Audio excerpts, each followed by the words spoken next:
come back different, you know, like rewired and back again. You know what I mean? So it's called Man Reclaim. My colleague Sabata Info Mukai. He was my host my first trip to Africa as part of a Northern Cape Writers Festival in Kimberley, South Africa in 2015. We met in Harlem, New York, a few months before I flew over. He was here in Iowa for a writers conference and a quick tour of some of the famous American cities. I met him at Penn Station and took the subway up to Harlem. We hit it off immediately, sharing our lives journey to date over lunch and then a tour of Black Harlem. Went to Langsford Hughes' house, past where James Baldwin lived, to the Audubon Ballroom, to the corner of 125th and Lenox where Baba Malcolm preached, past the Lenox Lounge, through Marcus Garvey Park to the Apollo Theater where we took a picture. I remember when he reached up to grab my hand after I helped him, I cringed inside and only stopped yanking my hand away when the little boy said, "Maybe you're the one with the problem." I left my hand in his and took a few pictures and continued my tour. I landed in Joburg in early February 2015. With my manager, Johari Trahan, we met Sister Konzi Wacha for a quick tour and then another 2-hour flight to Kimberley. Sabata and a group of fellow poets and writers met us at the airport, and after welcoming embraces, we headed into town. They dropped us at the hot hotel to clean up and rest for a bit before the welcoming ceremony later that evening. The place was filled to the rim with people from all of South Africa who had come to see some of the greatest literary giants and invited international guests. Sabata appeared out of the crowd with his always smile and swept us away to meet everyone. He took my hand as we walked and led me into the crowd. Before I could react, the little voice reminded me, "Maybe you're the one." Wow. I looked up and I realized all the men held hands as they walked and talked and greeted each other. I readjusted my hand and mindset inside Sabata's and went on holding hands with elders and fellow poets through the evening. I read my poem 41 times to a wonderful standing ovation and a surprise invitation to close out the first poetry session the following evening. I arrived at my Abuya Center, super nervous after hearing the international celebrity group of poets, elders I would be following on stage. My set was cool. The room was 400 plus people, gave me some good vibrations. But I was leaving the stage. The host insisted, brother, Sabata tells us that you have written your first poem in Africa. We must hear it. The roar of claps quenched my attempts at convincing him. With only a few words I jotted down that might become a poem one day. I knew where the poem was going and what it was about as it was ahead of it. As I began to write that first night, listening to the Africans read their poems, there are well over 10 different tongues, and inside, including the flat, rhythmless Afrikaans and English of the colonizers. Each have a music that's so familiar and strange all at once, that song into a tongue that you cannot recall. I felt like I could almost understand them, but each time the words fell just short of my ears. It was a torturous swirling of anger and joy and angst and longing, whipping me back and forth like a coconut tree in hurricane's breath. I looked up from the page with tears flooding my eyes to see the entire room in tears. Every fucking one was crying. It brought a long wailing cry from the center of my chest. It wobbled my legs and made my head feel like it would pop. In a circle of elders, Baba Ntuli and Baba Matera came up to me and embraced me with hugs and kisses and whispers into my ear. "Welcome home, son. We have never forgotten you, son. We love you, son." Baba Matera wiped the sweat and tears from my face and onto his twice.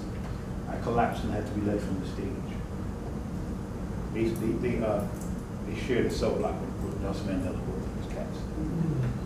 Driving back to the hotel, Sabata revealed the meaning of the Mayabuya Center. Mayabuya is a word used during the struggle against apartheid. It means bring back Africa. That night, I laid in bed giving thanks to tears. I was the first in my bloodline in over 400 years to step onto African dirt. And the feeling was magical. But more importantly, I've been given a new perspective on my manhood. I was the one with the problem. Holding hands with my Western white man, poison, mind, meant weakness, mama's boy, soft, punk, pussy, faggot. Nothing in the warm hands and embrace of love I felt from Sabata, those elders, so many of the other men. None of it diminished my manhood. I never felt more complete as a black man. Shit. As a man in my 50 years, black men brothers, we need to bad boys, con. That macho, dual, adore, men don't cry for grief, it's not ours. Vomit that shit up. Remember yours. I love you.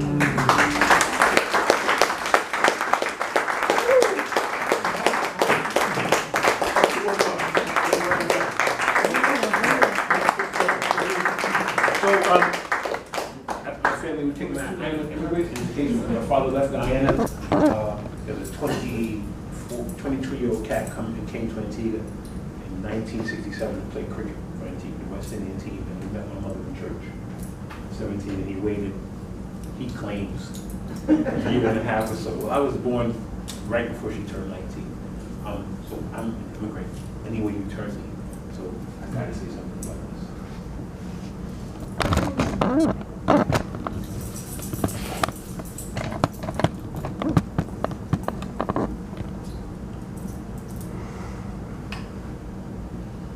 Mommy lied as the man checked your papers. Business or pleasure? Oh, pleasure, we're just here visiting families again. How long will you be staying? Just 2 weeks. I lied the first time I saw Manhattan. Skyscrapers look nothing like coconut trees. And all the man-made smells they got to me. I wore big coat, was winter cold, and searched Manhattan all day for the streets paved with gold. My island accent and my sun-black skin made it hard for me to fit in, especially the American blacks. They always rode my back and asked me for bananas from the boat I came in. The Caribbean culture, the center of their fun. And then without me knowing, I guess I started showing a few American traits. Maybe I blinked. Because I don't think I remember seeing her from the plane. See, I was looking for an Ellis vibration when I entered this nation, but this place wasn't mine to have. One day I went looking for her to get some liberty from her. I wondered if she'd have anything to say, but I think they closed her mouth the same day they closed Ellis Island. I walked inside her dress and looked up past her breast to see her crown near from the ground. The stairway to her brain moved slowly as a midday train, and as I climbed to the top, the stairs they seemed much steeper, and when I looked the way I came, the bottom seemed much deeper. The top was claustrophobic and made plenty of people sick. The door to the heaven-stretched arms was off limits. No one could go there anymore since Ellis Island closed her doors, but I wanted to go up there and see what Carlucci and Smith and Goldstein see. My name is Mandingo, Mohammed or Sanchez, and now today it's off limits to me. She represents America in more ways than they know. I climbed to her top to find these doors where many entered before and now not anymore. I descended her stairwell of iron cold, realizing Miss Liberty had all lost her soul and all her liberty had been sold. Those who could pay with their white skin, Mr. Ellis would check them in. European second home where the Indian and the buffalo used to roam, and third world people get sent back home. By xenophobic offspring of European boat people who now write laws that would have sent their great-grandparents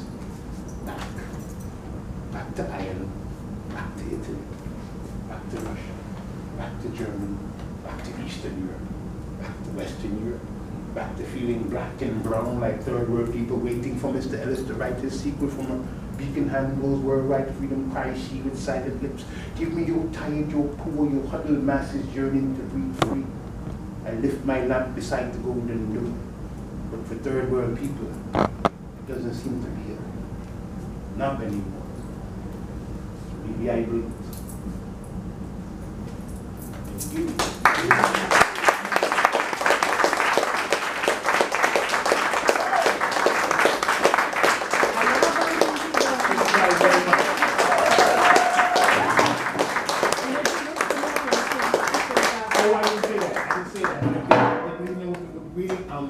I'm the cat up there with the orange.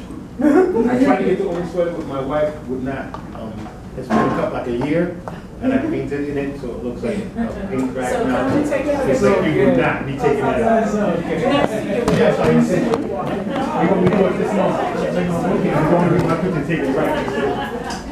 Let me just point out that the painting of Iyaba has been here for 3 years now, since the show with Larry's show with Jane Fleischner in May of 22. So Time flies. Marian Huggins has asked for it to remain on consignment, but I think she wants it. Thank you, Larry. Thank you, Iyaba.